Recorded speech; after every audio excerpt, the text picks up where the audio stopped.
untuk Ya. awak sendiri nikah. Itu Mbak Abu ya. Oke. Jadi Ya, perdebatan di keluarga juga karena masalah akikah ini, ingin akikah. ya. Ya, kirim saya pitih ke rumah makan, tolong sembelihan akikah 1 ekor kambing bagi ke Mmm, panti asuhan, ya sudah itu. Selesai. oh, iya iya iya. Bisa transfer ke Siparaya Bukit Tinggi Bisa Buya ya? dari Manchester atau Iya. orang antarkan ke panti asuhan di Kamang, diantarkan oleh Oh, Siparaya itu. mmm, oke. Paling-paling 2 jutaan. Iya 2 iya. jutaan kalau euronya berapa tuh? GBP, sekitar 200 pound sterling Bu ya. Nah, 200 murah ya. Ya. Heeh, Lontong berapa sterling? 300. Nggak ada orang jual lontong. 5 pound sterling, 5 pound. 5 pound itu 5 kali 2, 100.000. Ya, ya, jadi murah ya. Oke. Murah-murah. Masya Allah. Kemudian sahkah salat tapi khusyuknya bolak-balik? Nah, jadi kalau orang fikih dia tidak menjadikan khusyuk itu sebagai rukun salat. Jadi sah. Mmm.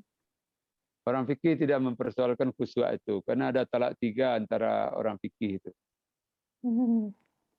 Yang ke-8 itu bagaimana cara pembayaran zakat sesuai syariat. Asnaf 8 apa ke semua asnaf itu? Ya, kalau di matan takrib dulu kita bekerja paling tidak sebar zakat itu terfokus kepada satu asnaf. Kalau bisa menyebar dia ke 8 asnaf itu bagus, tapi paling tidak 3 asnaf itu. Fakir C, miskin C, mungkin ada fisabilillah, mungkin ada orang berhutang. Nah, seperti itu. Vaksin ini yang paling hebat ini. Vaksin Sinovac. Informasinya terdiri dari bahan yang ini. MUI menyatakan boleh. Bahkan MUI akan menanggung di akhirat. Bagaimana menurut Buya? Ya, jadi kalau ada fatwa MUI kita bergendong salah, kalau orang yang tahu bergendong salah. Karena memang kalau dulu cacar itu dahsyat sebarannya sebelum divaksin. Sesudah ada vaksinisasi cacar itu, sekarang cacar sudah tidak muncul-muncul lagi. Dulu lebih dahsyat, alun sempat orang di kuburan meninggal seorang alun sempat selesai disalatkan meninggal seorang lain. Nah, dengan adanya vaksin itu. Jadi MUI memandang kedaruratan itu. Kalau kita memandang tidak darurat, tidak ada daruratnya itu ya silahkan tidak ikut itu. Kemudian nomor 10 yang hebat juga bagaimana membersihkan najis berat itu tidak pakai tanah tetapi pakai sabun. Karena di zaman Rasul sabun tidak ada. Diteliti oleh orang kandungan najis berat itu rupanya dengan sabun tidak hilang. Justru dia hilang dengan tanah. Subhanallah, itulah kekuatan agama langit itu. Jadi kalau Rasul menyampaikan itu kan dari langit, informasinya dari langit. Itu yang nomor 10 tentang najis. Jadi sami'na wa ta'na dengan tanah itu syariatnya. Selesai pemakaman jenazah biasanya kami makan bersama di rumah duka. Iko balik ke kajian usul fikih dulu, ada kajian dulu. Al-hukmu yaduru ma'ilah wujudan wa adaman. Hukum itu bergantung dengan ilat. Ada ilat itu atau tidak ada ilat itu. Artinya ada ilat, ada hukum. Tidak ada ilat, tidak ada hukum. Apa ilatnya orang makan di rumah mayat itu yang tidak dibolehkan? Karena dia nampak kegembiraan. Kalau dia makan di rumah mayat itu mengawani ahli waris, makan maka itu boleh. Ya tergantung kita. Kita biasa makan di sana. Mengamani orang, kalau orang kematian itu kan makannya ndak enak. Tak kawani makan sama-sama sudah kembali dari kuburan. Yang makan itu orang-orang dekat yang biasa makan di situ. Tapi kalau makannya kayak pesta, galak-galak, ilatnya jadi berganti. Jadi ilat itu seperti ini. Wudhu itu berapa hukumnya wudhu itu? Wudhu itu bisa jadi haram, bisa jadi makruh, bisa jadi sunat, bisa jadi wajib. Wudhu itu tergantung ilat. Kalau wudhu itu dengan air yang tidak halal, maka wudhu jadi haram. Siapa yang tidak bayar rekening airnya di rumah dia berwudhu, tidak halal wudhunya dengan air itu. Atau meteran airnya itu dia rusak sehingga jalannya jadi lambat, dia terbayar sedikit, maka dia berwudhu dengan air rampasan itu haram dia. Jadi saya lihat besok meteran ya, jangan tidak bayar. itu. Atau ada tertulis di masjid, wudhu 2.000, buang air kecil 1.000, buang air besar.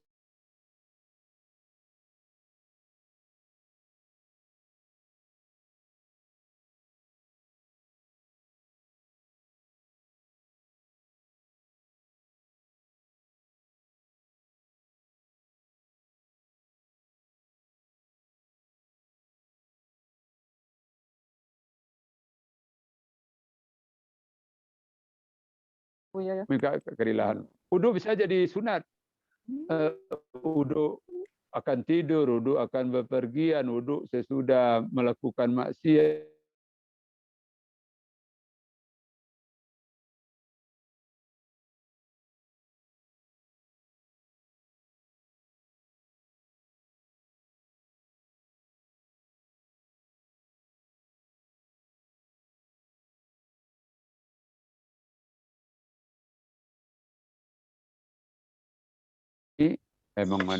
Mengawani ahlul musibah, ya tuan rumah, silahkan kita bawa makanan, kita makan bersama di situ, bukan harta dari si mayat itu.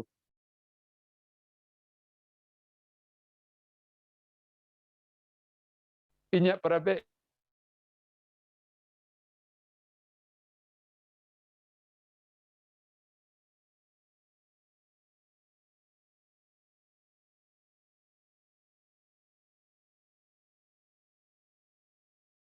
itu bukan harta si taib, tapi tiambo kau udah baru. Jadi ilatnya tidak boleh dari harta mayat karena mengganggu peninggalan si mayat. Tapi kalau tetangga sebelah membawa ke situ dan tidak ada gembira-gembira, silakan. Itu 11 mungkin ya. ada kata malu, yes. Mungkin tambahan dari Siko, bagaimana kalau orang yang sedang timpa musibah itu orang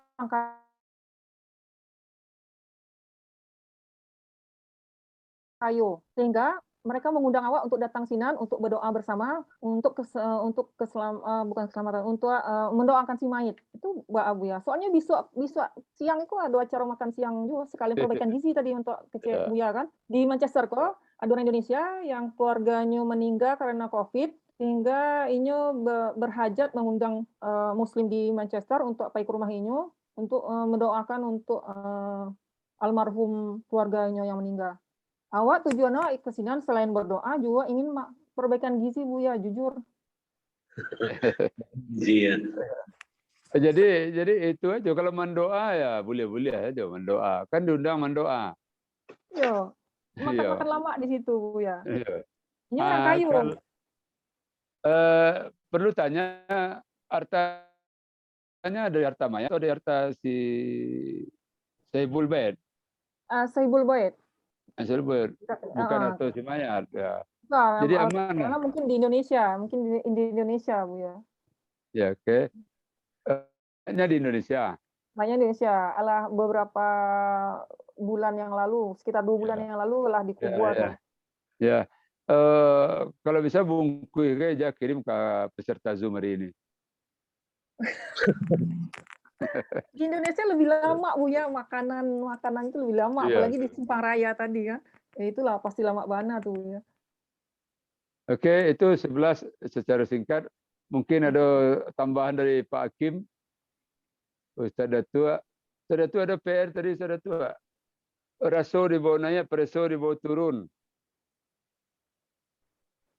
Itu tentu penghulu kadang bahasa batuah yang bisa menjalekan itu. Ada Ustaz Ismail, risiko bisa kata malih. Ada Ustaz Ujang, kemudian Lydia Wati, ya oke. Itu aja barangkali. Terima kasih Buya Deswandi atas pemaparan dan telah menjawab pertanyaan dari teman-teman kita yang telah dikumpulkan sejak minggu lalu. Nah, kini sesi pertanyaan langsung kepada kawan-kawan. Barangkali ada yang ingin ditanyakan, ada yang teraso di hati, selama tadi Buya menjelaskan, yang pasti banyak ya, yang teraso banyak nah, karena apa? Karena sentil sama Buya selama tadi Buya menjelaskan ya, karena kaitannya itu dengan mahabbah tadi ya, rukun ibadah, ada mahabbah, ada roja, dan ada khauf. Oke. Pertanyaan pertama mungkin dari Ibu Widya Syamur, silakan. Assalamualaikum Ustaz. Waalaikumsalam. Dan kawan-kawan Sadono. Ustaz, mau tanya, Pak tadi barusan sempat hilang sinyal. Jadi itu Ustaz, masalah tadi kan ada yang nomor 10 masalah najis. Ada nggak? Kepetangku kan ada sempat viral masalah najis. Ada seorang wanita merawat anjing dengan banyaknya. Nah, itu sempat viral.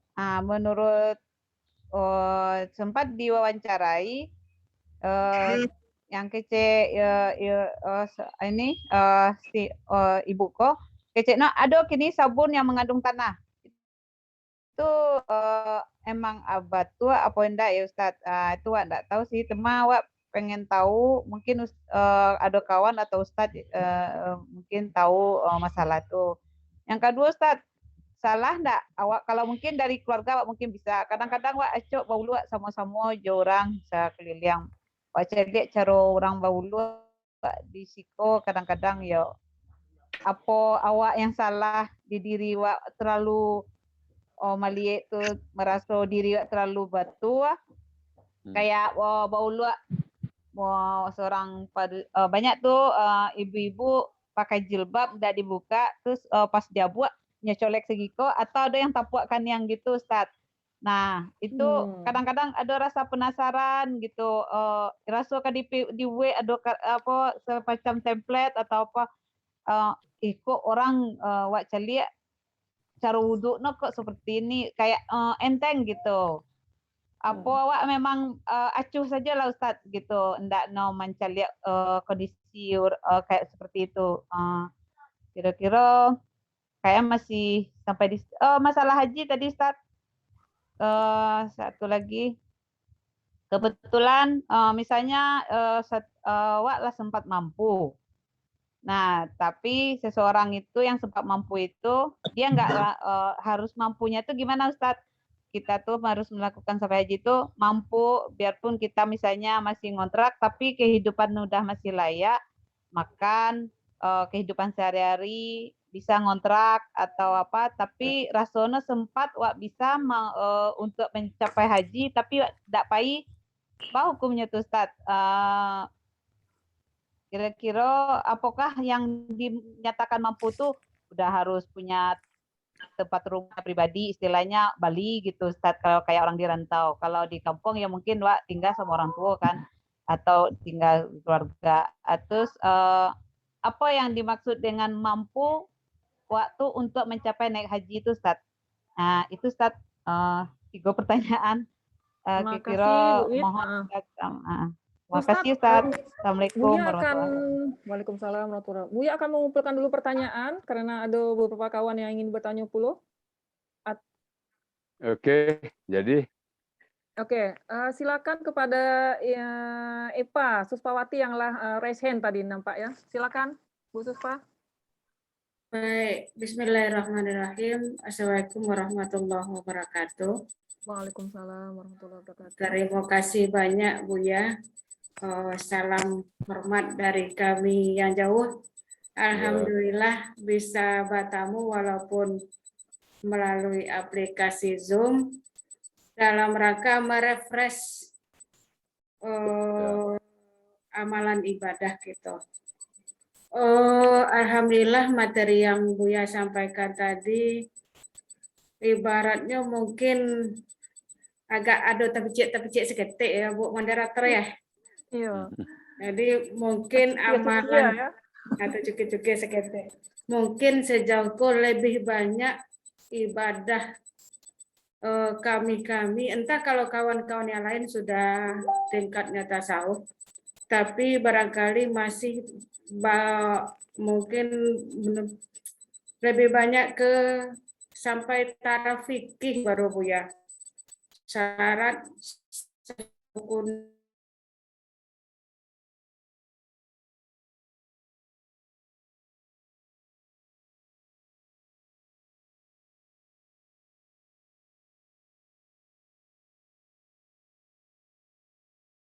bah rojak dan kaufnya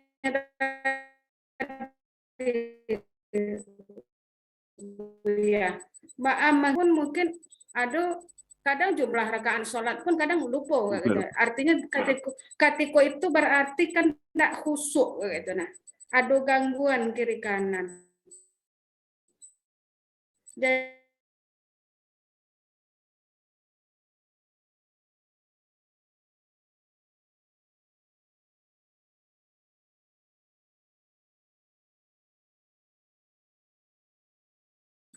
menurut Buya tadilah seharus dan sewajarnya ditingkatkan, tidak lagi sekedar fikih. Barangkali itu Buya tahap-tahap yang harus kami lalui.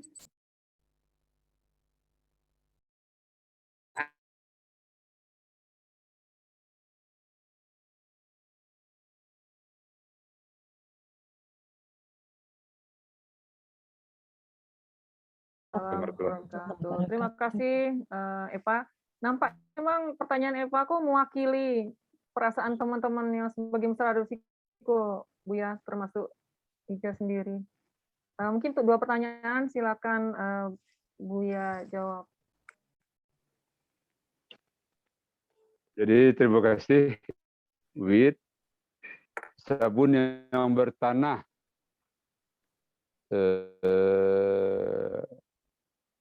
Jadi kalau di Ambo barangkali yang lurus istilah. Ada tanah tidak kembali, sabun yang bertanah itu kembali dulu kan. Jadi kita pakai sajalah yang lurih-lurih. Yang asli ya, Buya. Asli. Kemudian uduk yang enteng, memang itu kondisi di lapangan,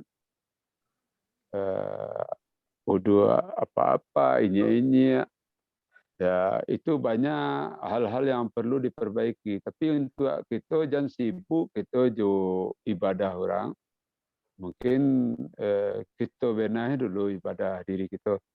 Pak orang kini bau uduk, berbuat baik, tapi diawali dengan berbuat buruk. Maksudnya dia sebelum berudu buka aurat.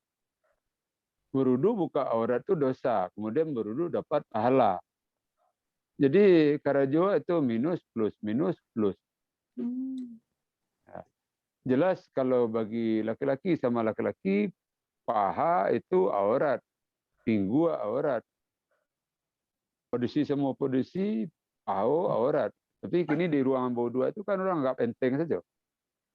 Itu sikap kita terhadap itu barangkali usul saja kepada pengurus sesaji supaya meningkatkan kajian-kajian tentang ibadah yang aplikatif Sehingga sasaran kita dalam ibadah itu beramal ilmiah, berilmu amaliyah. Itu sasaran kita di usia sampai puluhan kateh.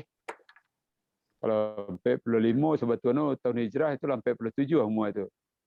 Jadi target kita berilmu amaliyah, ilmu kita itu yang bisa diamalkan, beramal ilmiah. Amalan kita semuanya ada ilmunya. Kasihan gitu. Ambo terus terang, takana angkatan kini yang lapai itu, misalkan takana Neneng Sriwira, Singkariang. Angkatan gitu, meninggal dunia. Lah sampai dia ke salat yang diinginkan oleh agama itu lah sampai itu alun. Kalau alun olah barangke kan tadi ya bisa nangis wak ba kawan wak tua. Itu kalau takana kawan-kawan muda itu mungkin awak jo muda itu. Kalau awak meninggal bisu salat wah alun mengamangale. Arti bacaan salat saja kita tidak mantap. Apalagi makna bacaan salat. Makna itu jauh lebih dalam daripada arti. Pak salat dari dulu Rabbi firli warhamni jibun fani warzuqni wadini afini wafani. Masa muda itu dari dulu sampai kini. Padahal doa Rabbi firli warhamni wajiburni itu lebih baik daripada gunung Merapi segala.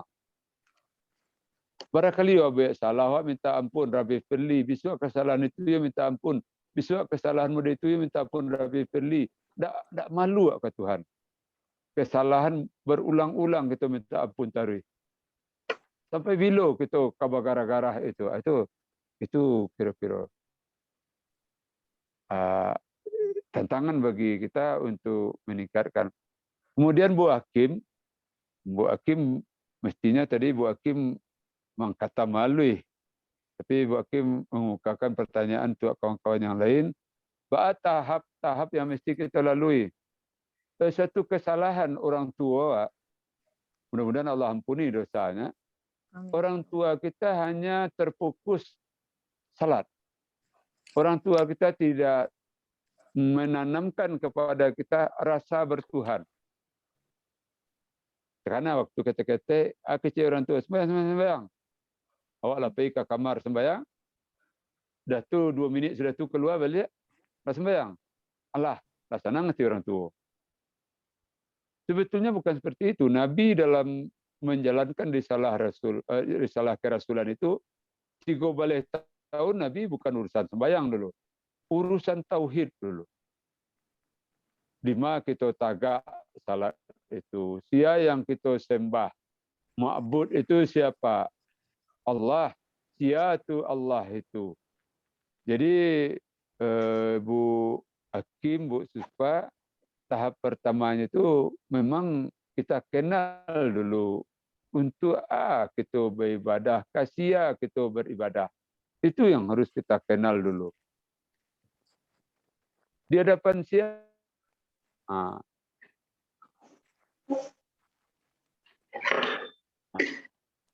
Itu barangkali tingkatan-tingkatan. Kemudian dalam ilmu tasawuf itu ada riadah, latihan-latihan. Jiwa kita yang pertama ditakhalikan, mula kita membersihkan jiwa. Di dalam jiwa apa yang kini terkumpul, apa yang terkumpul dalam jiwa, ambisi. Jabatan itu ingin jabatan itu, ambisi, sifat sintuang itu. Berarti jiwa kita dipenuhi dengan ambisi. Jiwa kita dipenuhi dengan kebencian. Jiwa kita dipenuhi dengan dendam. Bagaimana jiwa yang penuh dengan dendam, penuh ambisi dihadapkan menemui Allah Subhanahu Wa Taala? Bagaimana? Tidak akan bisa khusyuk, tidak akan bisa tenang jiwa itu. Untuk itu, jiwa yang penuh dengan ambisi, penuh dengan dengki, penuh dengan iri, dendam, putu yaso mesti kita scan dulu. Sudah scan itu kita cleaning dulu. Sudah cleaning baru kita install. Tidak bisa diinstal langsung. HP wala virus itu diinstal langsung, tidak bisa. Campur aja virus. Semuanya jo Bu Epa itu di pengadilan, orang datang ke pengadilan diceraikan sekali. Tidak, dimediasi dulu. Nasihati dulu, dipanggil surang-surang dulu. Kalau tidak bisa benar, dia baru cerai. Jadi itu tahapan-tahapan bagaimana hati kita ini yang gaib bisa berhadap dengan Allah yang maha gaib. Itu aja 2 pertanyaan, sudah selesai. Ada yang lain? Terima kasih kepada Buya telah menjawab pertanyaan dari teman kita Siswawati dan Bu Wit. Semoga puas ya. Kalau tidak puas boleh tanyakan lagi. Baiklah, ada pertanyaan selanjutnya dari Nur Hidayati yang telah mengangkat tangan. Silakan, Yati. Baik, terima kasih. Assalamualaikum warahmatullahi wabarakatuh. Waalaikumsalam. Fotonya Ustaz, mana sama nih kawan-kawan. videonya tolong Kebetulan iko di siko apanya sinyal. jaringan Sinyalnya. kurang bagus. Oke, Jadi setiap Zoom oke. tuh pasti kadang ada keluar, kadang enggak gitu. Nah, Oke. jadi yang Silakan lanjut. aku langsung ke pertanyaan gitu. Iko pertanyaan yang berhubungan dengan yang pertanyaan yang nomor 10 tadi. Nah, di siko banyak orang tahlilan. Jadi kadang-kadang kalau awak tidak pahit itu mungkin jadi masalah ya bagi kawan atau bagi tetangga. Nah, yang kata Ustadz tadi, kalau dana untuk tahlilan itu tidak dari harta si mayit, maka itu boleh.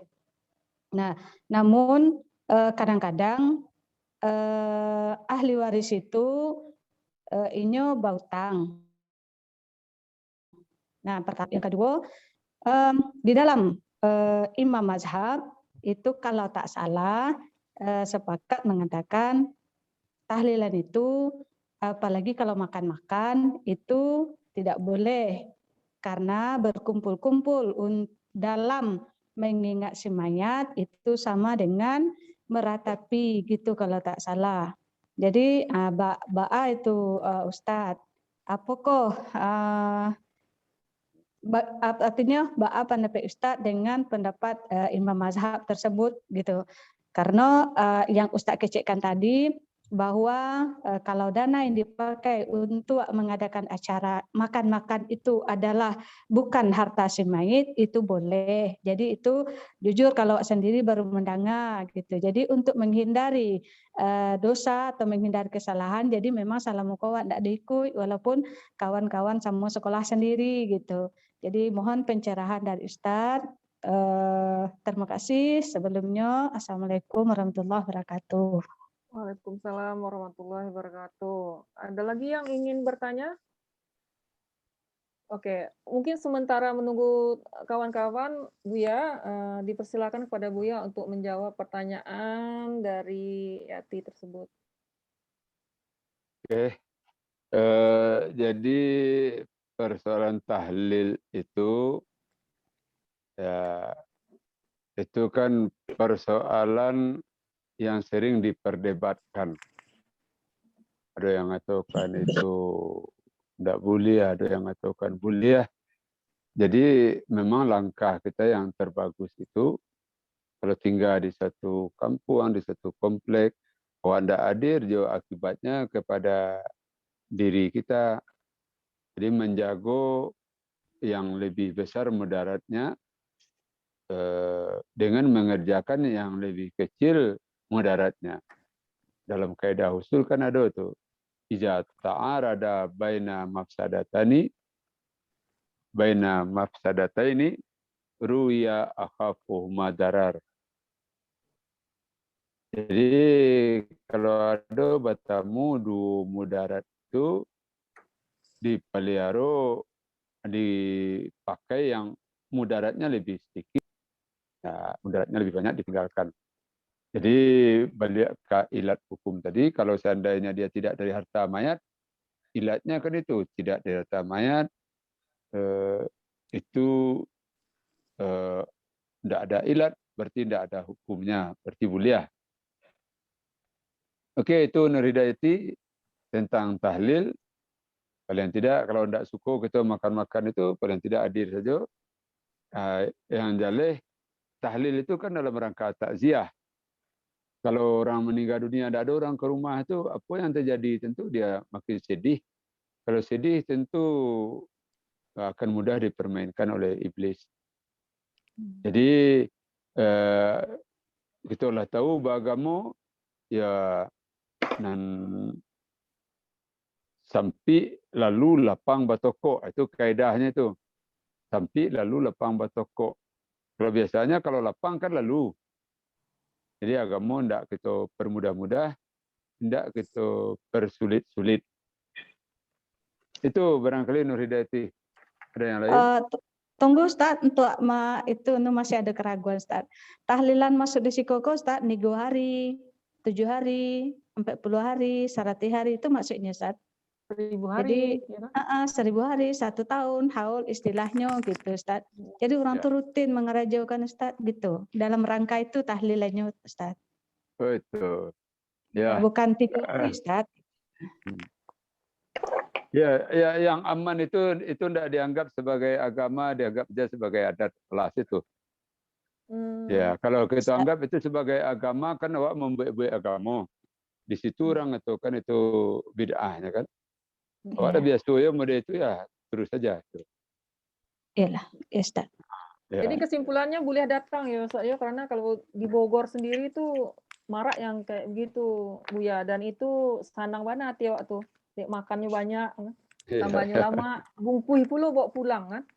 Ya, ya. Oke. Ya, terima kasih Ustaz.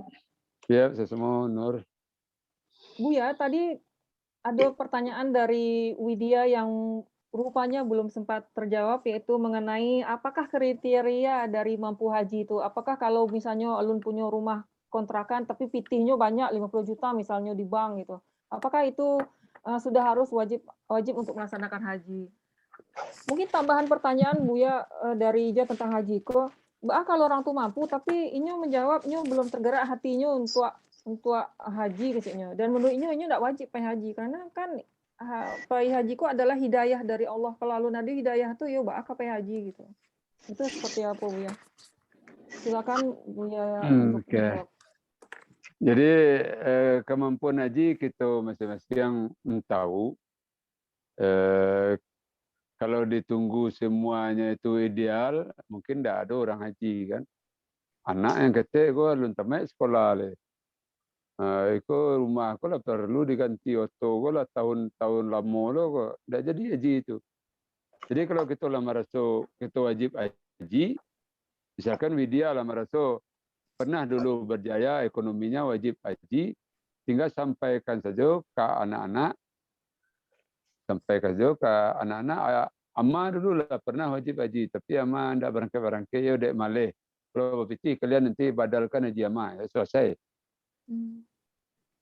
Ya. Awak kan tak merasa tu, lah cukup. Lah cukup piti rasa walaupun rumah halun, sing kontrak, tapi untuk haji lah mampu terasa. InsyaAllah lah bisa. Berarti lah ada kewajiban haji itu dah. Tapi kalau untuk mendaftar piti kurang 60 juta le, itu lah alun ada itu. Biaya haji 40, piti kurang 60 juta. Berapa piti itu? Min 20 ah. Min 20 alun wajib.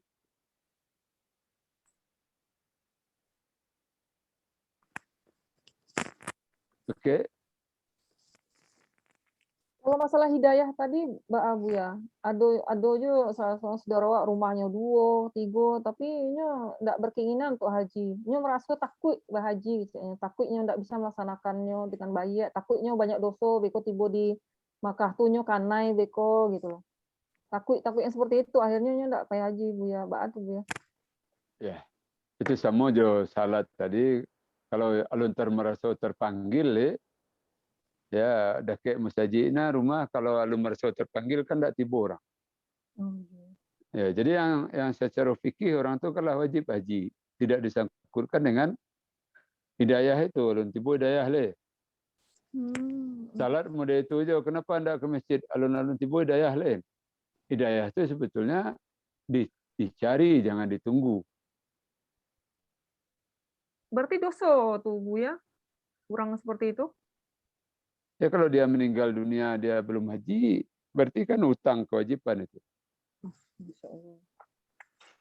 Untung-untung kalau anaknya saleh digantikan hajinya oleh anaknya itu. Kalau enggak beranak Bu ya, boleh saudaranya Digantikan oleh membadal. ya mahasiswa yang ada di Makkah kan bisa menghajikan itu. Ya. Oke, terima kasih Bu ya atas jawaban. Semoga Bu Wit puas ya, sudah terjawab pertanyaan ketiga. Berikutnya ada pertanyaan selanjutnya Bu ya, dari siapa tadi yang Oppo A9 2020 lah. Siapa nama tadi? Oppo, mana ya? Mohendri. Oke, Mohendri. Nah, itu dari tadi di siang Mohendri kok ya. Mohon maaf ya Mohendri ya. Terpaksa di mute. Silakan Mohendri. Di itu dulu, di unmute dulu. Assalamualaikum. Waalaikumsalam. Salam. Bertanya Cek Bu ya. Ya, Ini kan kerajo di bagian lapangan. Jadi menyimpang pertanyaan seketik daripada yang dikaji tadi.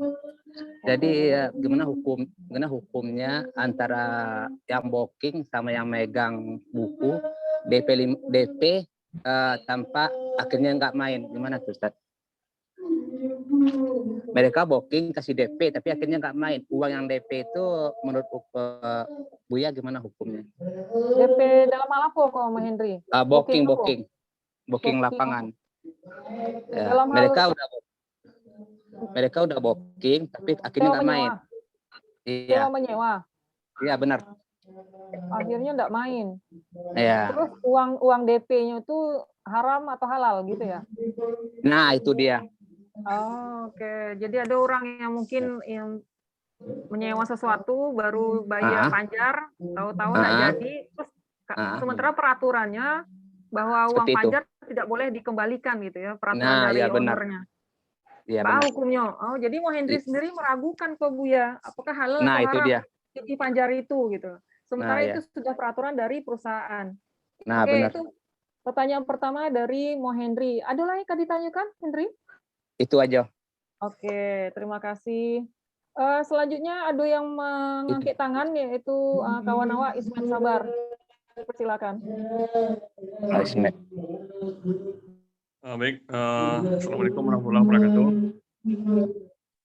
Terima kasih Za, moderator, telah berikan kesempatan. Memang dari penyampaian materi yang disampaikan oleh Dr. Swandi tadi, itu ada dua hal yang kita rasakan ya kawan-kawan ya. Pertama, kita kembali merasakan nuansa Baraja di Perabek dulu 25 tahun yang silam, khususnya mungkin untuk kawan-kawan yang mulai masuk kelas 1. Itu sangat merasakan kembali nuansanya kilas balik sejarah 25 tahun yang silam. Ya, Ustaz? Nostalgia ya. Nostalgia Ustaz ya. Waktu itu masih ingat kelas 1C, Meraja Fikih Ustaz Deswandi, Buya, dengan pelajaran kitab Matan Takrib ya Ustaz ya. Fikih Taharah. Kemudian yang kedua yang sangat kita rasakan sekali Ustaz, dengan penyampaian-penyampaian yang lah Buya sampaikan pada malam kini, itu memang sangat menggugah sekali kepada nilai-nilai ibadah yang kita lakukan selama Ustaz. Memang seperti disampaikan oleh Bu Suspawati tadi, itu bukan terpicik-picik lagi itu Bu Suspa, tapi memang rasanya lah tersinggung mana, lah kata mana rasanya istilahnya kalau awak mengecek, lah pecah kada awak tersinggung nama nak. Memang dari menusuk mana tuh? Yo, sangat-sangat menusuk. Jadi memang kita akui Buya, dengan pengamalan ibadah kita itu memang sangat kurang dari nilai-nilai yang seperti yang seharusnya, seperti yang lah Ustaz paparkan tadi, baik dari segi kesucian badan maupun dengan dari segi etika berpakaian. Itu memang kalau kita jujur, untuk baju 6 pilihan rancak itu dipakai hanya untuk sembahyang rayu saja ya. Untuk sembahyang rayu, salat Idul Adha saja, kan? Salat Idul Fitri saja nak beli baju 6 pilihan rancak dibawa untuk pergi sembahyang rayu. Sekali saja nak. Because sembahyang luar baju rayu tu nak pakai kan, pakai aja yang lain deh. Baju biasa. Sehingga dari segitu, yo, di hari yang sama kan, sembahyang rayu yang ibadah itu sunat, wak pakai baju 6 pilihan rancak, 6 pilihan baru kan. Sampai ada kawan-kawan yang tak sempat membeli baju untuk rayu, malam-malam bacari untuk harus sembahyang rayu kan. Sembahyang rayu yang sifatnya sunat, nilainya sunat, bakajan membeli. Kemudian untuk salat zuhur di hari yang sama, awak lah balik pakai baju nan biasa-biasa balik. Itu memang di segi itu pun lah nampak memang tidak terwujud awak nilai-nilai yang seperti yang disampaikan Ustaz itu tadi dah. Itu barangkali mungkin sebagai mukadimahnya Ustaz. Mukadimah. Mungkin yang pertanyaan ya, pertanyaan timbul semacam apa ya Ustaz ya, semacam namanya itu pemikiran konsep antara orang fikih dengan orang tasawuf. Kalau orang fikih tadi itu titik berat atau orientasinya hanya untuk apakah itu sah atau batal, ya kan? Terpenuhi rukun syarat itu hanya berkaji antara sah dan batal. Kemudian orang tasawuf tidak hanya sampai di situ kan, tapi ada tadi beberapa tingkatan, ada mahabbah, ada khauf, dan ada apa tadi itu satu lagi yang lupa. Kemudian raja. Timbul semacam pemikiran jadinya Ustaz. Pemikiranku barangkali bukan pemikiran yang pemikiran istilahnya juga, itu hanya sudah pemikiran nak. Antara konsep fikih orang yang melaksanakan salat secara berjamaah. Kalau menurut konsep fikih, orang yang berjamaah itu barangkali mungkin lebih orientasinya kepada mendapatkan pahala. Karena salat berjamaah di masjid itu pahalanya 27 kali lipat dibandingkan dengan salat sendiri. Sementara Ustaz, kalau dari segi konsep fikihnya itu barangkali memang betul kan. Tapi kalau kita pertajam bagaimana konsep salat yang secara dikehendaki oleh orang yang mempunyai konsep tasawuf. Kalau orang yang konsep tasawuf, kalau salat berjamaah itu barangkali kalau kita sering mengalami itu sering terjadi kekurangan khusyuk dalam melaksanakan salat berjamaah. Baik dari kita sendiri maupun dari orang-orang sekitar kita. Seperti contoh dari Ustaz tadi, ada saya kawan di muka salat jamaahnya, di muka safnya, baik merik saya bajunya pasti terpacul gitu nak. Itulah mengurangi nilai-nilai mahabbah, kekhusyukan kita dalam ibadah. Nah, sehingga timbullah pemikiran apabila nanti kita sudah mempunyai konsep tasawuf itu tadi, barangkali mungkin kita punya pemikiran lebih bagus rasanya kita salat sendiri-sendiri saja ketimbang kita salat berjamaah. Kenapa? Karena salat sendiri itu lebih khusyuk, lebih terhindar dari berbagai macam pengaruh-pengaruh yang bisa menyebabkan salat kita itu tidak khusyuk. Seperti yang salah satu kenapa salat tahajud itu lebih tinggi nilainya dalam tataran salat sunat, karena salat tahajud itu kita kerjakan di malam hari, sewaktu kita sendiri bersunyi-sunyi, kan seperti itu. Sehingga itulah timbul bagaimana kita merasakan, bagaimana kita betul-betul khusyuk dalam salat itu, sehingga apa? Sehingga kita betul-betul mengerti bagaimana arti sebuah salat. Sehingga timbullah pemikiran seperti itu, Ustaz. Kira-kira apakah pemikiran seperti itu bisa dibenarkan atau bagaimana? Itu barangkali mungkin, Ustaz. Kalau nanti, insya Allah kita pun juga berusaha menguasai dalam segi tasawufnya itu, Ustaz. Itu yang pertama. Kemudian yang kedua, mungkin ini terkait dengan pertanyaan yang biasa-biasa saja, tapi kita masih timbul semacam keraguan tentang kita sebagai makmum dalam salat berjamaah, sewaktu pelaksanaan salat itu imam membaca Al-Fatihah secara jahar. Nah, berarti kita salatnya salat maghrib, isya, dan subuh. Masih ada terjadi perbedaan pendapat ulama, bagaimana seorang makmum itu sewaktu imam membacakan Al-Fatihah, nah, apakah si makmum itu hanya mendengarkan saja? Kenapa? Karena dalil sebuah imam mazhab mengatakan bahwa kalau kita diperdengarkan membaca ayat Al-Quran, maka kita harus fastami'u wal situ fastami'u ya. Nah, kita hanya sekedar diam saja. Jadi bacaan Al-Fatihah kita sudah diwakili oleh imam. Sementara ada lagi pendapat yang mengatakan bahwa harusnya kita tetap membaca Al-Fatihah, tapi setelah kita mengaminkan Al-Fatihah dari imam. Sehingga bagaimana siasatnya? Sehingga imam-imam itu dia harus memahami setelah dia membaca Al-Fatihah, setelah diaminkan oleh jamaah, maka imam itu harus berhenti sejenak, memberikan kesempatan kepada makmum yang di belakang untuk juga membaca Al-Fatihah. Nah, jadi ada beberapa perbedaan pendapat ulama ini, Ustaz. Jadi seperti apa yang seharusnya kita laksanakan menurut jumhur yang lebih tegas itu, Ustaz. Barangkali mungkin itu saja, itu dua itu dah. Mungkin demikian. Terima kasih. Assalamualaikum warahmatullahi wabarakatuh. Waalaikumsalam. Terima kasih kepada Su Hendri ya dan Ismet Sabar yang telah menanyakan, memberikan pertanyaan. Silakan Buya dijawab. Terima kasih, pertanyaan yang luar biasa. Mo Hendri booking ini. Kalau uang booking itu kalau tidak jadi dipakai dikembalikan. Karena akadnya belum ada. Akad itu kalau tidak sewa menyewa, hibah, jual beli, itu yang berbentuk akad pemindahan hak milik. Jadi kalau kita membooking, kasih DP, kalau tidak jadi, maka mesti dikembalikan. Kalau tidak dikembalikan, atas nama apa orang itu memakai uang kita? Nah, tentu tidak ada judulnya. Redanya juga tidak ada, judulnya juga tidak ada. Tetapi dalam ekonomi orang Yahudi itu kan dia bisa buat peraturan itu. Uang DP tidak bisa kembali. Salah satu lagi yang dibuat itu, barang yang sudah dibeli tidak bisa dikembalikan lagi. Padahal dalam Islam itu ada khiyar aib, khiyar syarat, khiyar majlis. Jadi mudah-mudahan Mo Hendri kita tidak terjebak dengan sistem ekonomi gaya orang Yahudi. Nah, kita pakailah bagaimana sistem muamalah kita. Kemudian Buya, maaf dipotong. Bagaimana kalau kita yang menjadi korban, Buya?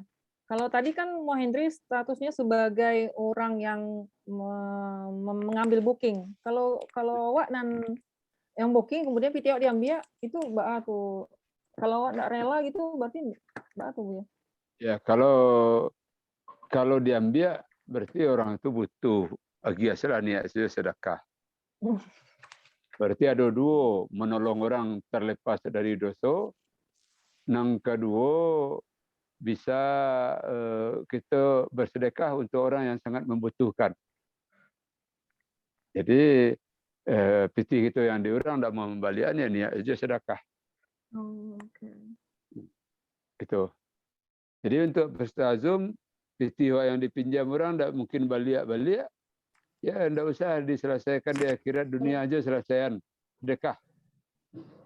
Ustaz, Kan?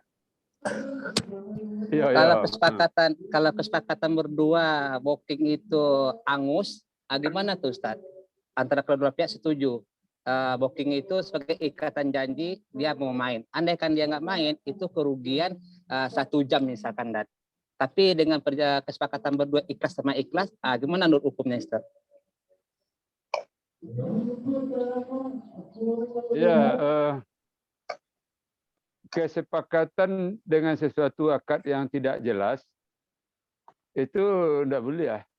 Orang zina itu kan sepakat je kedua orang tu. Orang mampu kan sepakat je. Jadi bagusnya kalau Mo Hendri sebagai pihak yang membooking,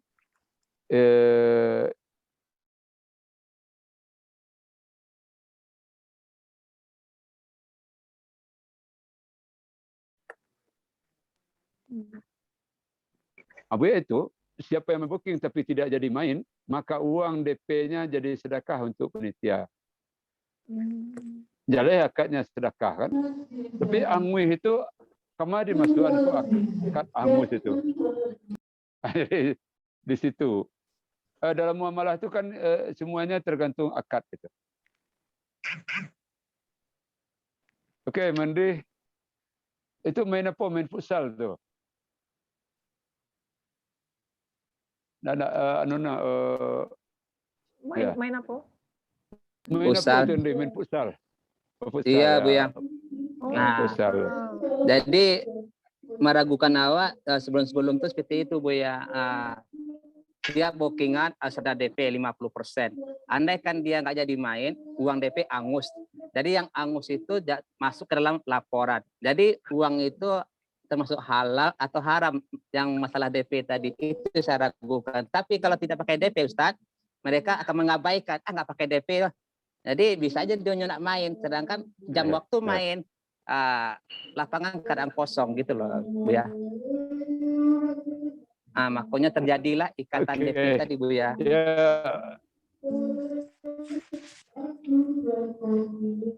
Ya, oke. Jadi bagus dibuat saja DP jadi sedekah baliaan. Supaya halal Oh jawab, gitu. kan?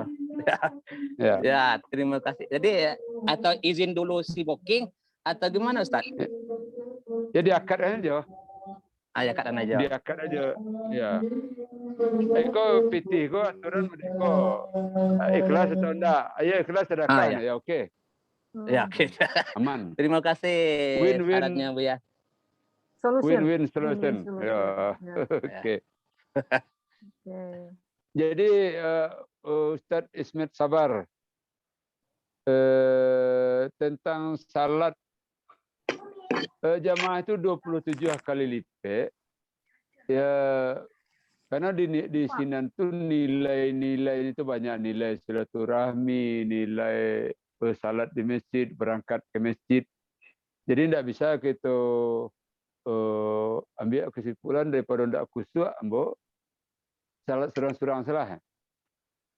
Rugi gitu karena kehilangan nilai-nilai itu.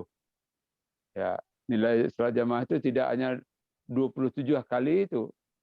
Sebab dalam perhitungan matematik, kalau Ustadz Ismet Sabar itu salat jamaah tapi salatnya itu tidak sah, kan 27 kali kosong. 27 kali kosong kan nilainya kosong. Ya. Sama dengan orang salat di Masjidil Haram, 100.000 kali salat di Pekan Senayan. Tapi kalau salatnya nilainya kosong, 100.000 kali kosong, kosong. Ya. Oke. Kemudian yang kedua yang menarik, la salata liman lam yaqra bi Fatihatil Kitab. Tidak ada sembahyang bagi orang yang tidak baca Al-Fatihah. Karena yang dialog resmi dengan Tuhan itu adalah baca Al-Fatihah. Kalau Anda baca Al-Fatihah, maka yang dijawab Tuhan itu kan suara imam. Alhamdulillahirabbil alamin, majidani abdi. Imam, awak tidak ada dialog. Itu dialog yang sangat mesra antara seorang hamba dengan Allah itu ketika Al-Fatihah itu dijamin itu. Ar-Rahmanir Rahim, asna alayya abdi. Maliki yaumiddin, hadza baini wa baina abdi. Iyyaka na'budu wa iyyaka nasta'in, wali abdi ma sa'ala. Itu urusan hamba, urusan hamba aku itu. Bagi hamba aku apa yang dia minta. Mintalah banyak-banyak di dalam ihdinas siratal mustaqim, apa yang kita minta. Jadi tidak ada salat bagi orang tidak baca Al-Fatihah. Ada ayat ketika dibacakan Al-Quran, dengarlah. Itu di luar salat. Konteks ayat itu di luar salat, bukan di dalam salat.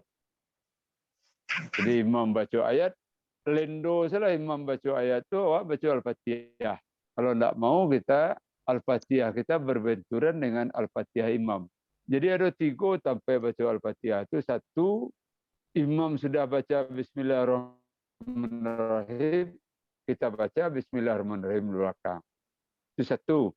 Yang kedua, saya sudah amin imam yang bijaksana mengasih waktu tenggang untuk makmum baca Al-Fatihah.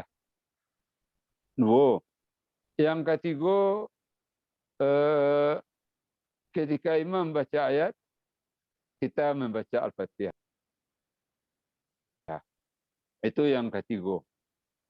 Jadi itu Ustaz Ismet, Ya, terima kasih usahakan banyak, Buya. selalu baca Al-Fatihah Penjelasannya, karena Buya. tidak ada salat. Oke. Ya. Terima kasih, Buya. Oke, Oke. sama-sama. Ismet.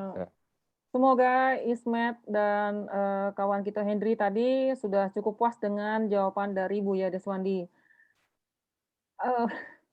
Rasanya bare untuk mengatakan bahwa waktu sudah selesai, tetapi kita sudah harus mengakhiri pertemuan kita kali ini dengan Buya Deswandi yang judulnya adalah Berkunjung ke Rumah Guru. Alhamdulillah kita teman-teman di sini yang lebih dari 25 orang tadi ya sempat hadir. Sangat bersemangat sekali mendengarkan penjelasan dari Buya Deswandi dan nampaknya pun kami melihat bahwa Buya Deswandi rindu sekali kepada kami semua, alhamdulillah ya, sehingga tidak terasa Buya, rupanya waktu di Indonesia sudah menunjukkan jam 22.40 hampir jam sebalik. Jadi kita akhiri acara berkunjung ke guru kita kali ini dengan tema fikih ibadah. Untuk itu sebelum ditutup, akan ada closing statement dari Buya Deswandi, kemudian dilanjutkan dengan sepatah kata dari ketua alumni kita, yaitu Datuk Aruzi Haryadi, dan kemudian ada doa. Kepada Buya Deswandi, untuk closing statement-nya kami persilahkan dengan segala hormat. Oke, sesudah sekian menit kita berbicara tentang ibadah. Yang dalam bahasa Inggrisnya ibadah itu bukan prayer ya. Kalau prayer itu salat. Ibadah bahasa Inggris apa itu? Religious service. Iya. Religious service. Worship misalnya. Ya. Worship. Oke. Yang perlu kita asah terus, ibadah kita tidak bernuansa zahiriah saja. Seperti ibadah anak-anak, tapi kita mengisi ibadah kita dengan batiniahnya. Betul-betul kita merasakan bahwa kita budak yang hina dina, sekarang tersungkur di hadapan Allah minta ampun dan membuat hati kita plong, tenang, damai. Kata kunci terakhir komentar Rasulullah itu waja'altu qurrata aini fi salati. Kalau kita belum bisa merasakan ibadah itu sebagai penyejuk hati kita, berarti masih jauh panggang dari api. Rasul dalam masa dinasnya 23 tahun itu 80 kali percobaan pembunuhan untuk Rasul. Bayangkan orang yang jiwanya terancam 80 kali dalam 23 tahun itu, tetapi Rasul masih berwajah munbasitun. Wajhun munbasitun. Wajah yang ceria. Kenapa dia bisa berwajah ceria? Persoalan umat itu begitu berat. Percobaan pembunuhan, perangnya Ghazwah, perangnya Sariyah itu banyak. Kuncinya itu ketika dia salat, semua persoalan itu jadi hilang. Jadi kalau boleh kita ambil sikap Rasul itu, dia seperti angin puting beliung. Persoalan-persoalan yang ada di dunia itu dia angkat naik ke atas, sampai di atas itu dia lepaskan semuanya, dia mengadu kepada Allah SWT. Kita ini hidup seperti pusaran air. Semua masalah-masalah yang kita temukan di dalam kehidupan kita masukkan ke dalam hati kita. Berkumpullah banyak persoalan politik dalam hati, persoalan virus dalam hati, persoalan olahraga, persoalan macam-macam, persoalan organisasi, kampung, dinas, masuk ke dalam hati kita semuanya. Sehingga stres kita dalam hidup. Kini tidak sempat orang bersiwa-siwa. Sampai begitu stresnya orang hidup sekarang, tidak ada tadanga kini inyak-inyak pergi ke sawah bersiwa-siwa. Dulu hebat-hebat siwa-siwa orang tu karena hatinya itu damai. Ini hati orang itu sudah dipenuhi. Ketika hati sudah penuh, maka ibadah tidak bermakna. Kalau bermakna ibadah mendoa hati penuh, betul apa yang disampaikan oleh Bu Hakim tadi, tigo jampe saya bisa lo ragu, kama pai pangana tu. Jelek banget itu.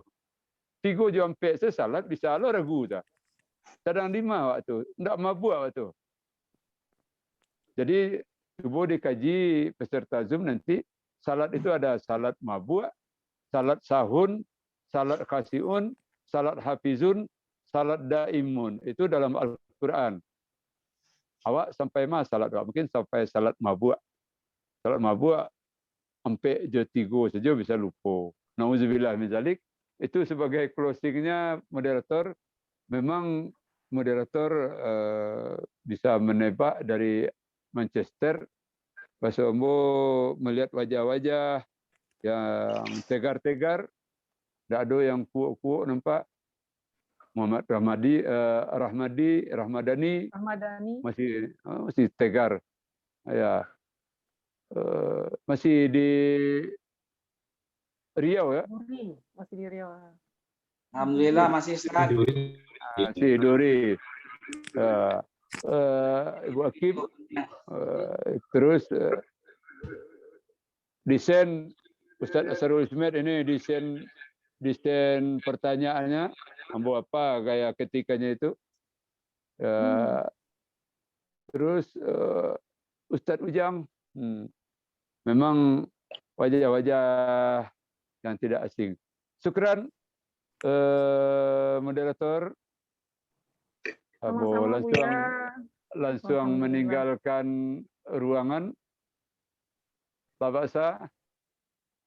Sebentar Buya, ada sepatah kata dari ketua alumni. Dipersilakan kepada Datuk Ruzi. Terima kasih Ija, Bismillah. Assalamualaikum warahmatullahi wabarakatuh. Assalamualaikum Ustaz. Salam. Kawan-kawan seluruhnya.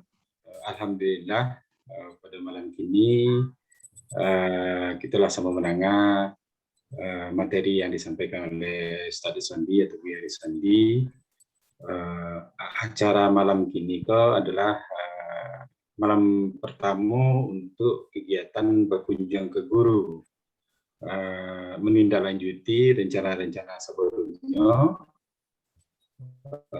Mungkin akan kita tarikkan acara rutin setiap bulan, bisa dengan Ustaz, bisa dengan Ustaz Sandi, bisa dengan Ustaz yang lain atau Ibu yang lain. Itu berdasarkan kebutuhan nanti dari teman-teman, dari pertanyaan-pertanyaan yang disampaikan ke pengurus.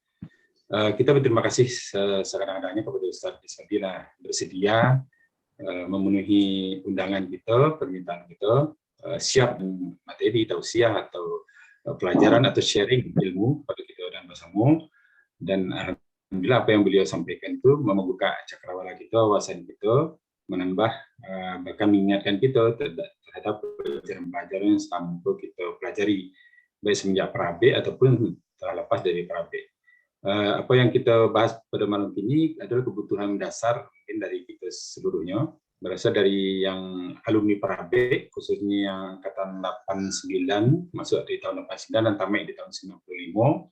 Itu ada yang latar belakangnya berbeda, dari sisi yang kini kerajaannya berbeda, kan? Ada yang masih terlibat dalam urusan keagamaan ya, kerajo di kantor KUA, misalnya di pengadilan agama, guru-guru agama, ada yang di bidang lain, bidang swasta, yang tidak terkait sama sekali dengan ilmu agama, sehingga mungkin dari pelajaran-pelajaran yang dulu yang pernah didapatkan itu perlu diulang balik, perlu diingatkan balik, baik dengan tentang ibadahnya, tentang ibadah ya, tentang sholat, wudhunya, tentang haji dan lain-lain, itu memang perlu diulang-ulang.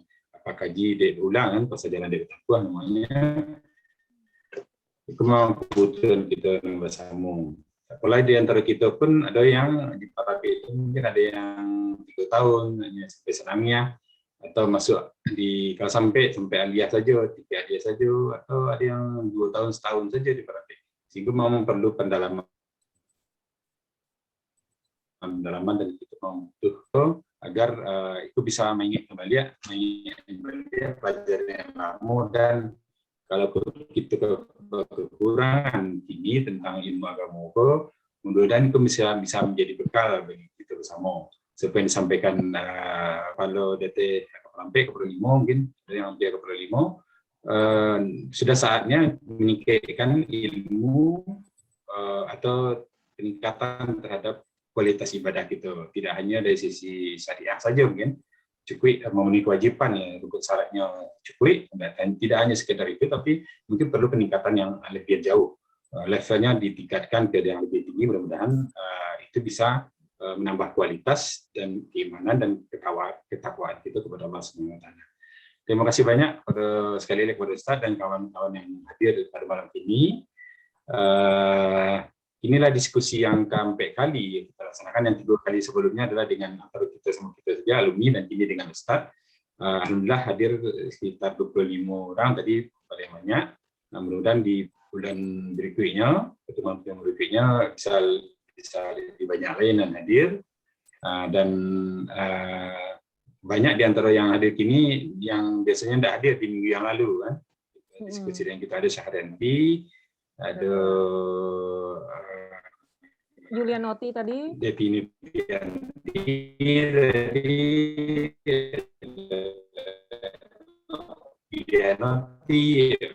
ada Nabi Merah, biasanya tidak ada juga, kita tadi hadir yang alhamdulillah banyak dari kawan-kawan kita yang bisa hadir pada malam ini. Demikian saja dari Embo sebagai ketua pengurus alumni kepada kawan-kawan. Dan mohon maaf apabila dalam kegiatan itu ada yang tidak bertambahnya, khususnya kepada Ustaz, ada yang tidak berkenan, kami dari atas nama kawan-kawan mengucapkan ijazah. Silakan ya. Ya. Oke. Terima kasih kepada Ruzi Haryadi. Ijo pun atas nama moderator mengucapkan terima kasih banyak dan mohon maaf kepada Ustadz dan teman-teman apabila ada kesalahan yang tidak berkenan di hati. Mari sama-sama kita tutup dengan baca hamdalah. Alhamdulillahirabbil alamin. Wassalamualaikum warahmatullahi wabarakatuh. Terima kasih Buya. Buya boleh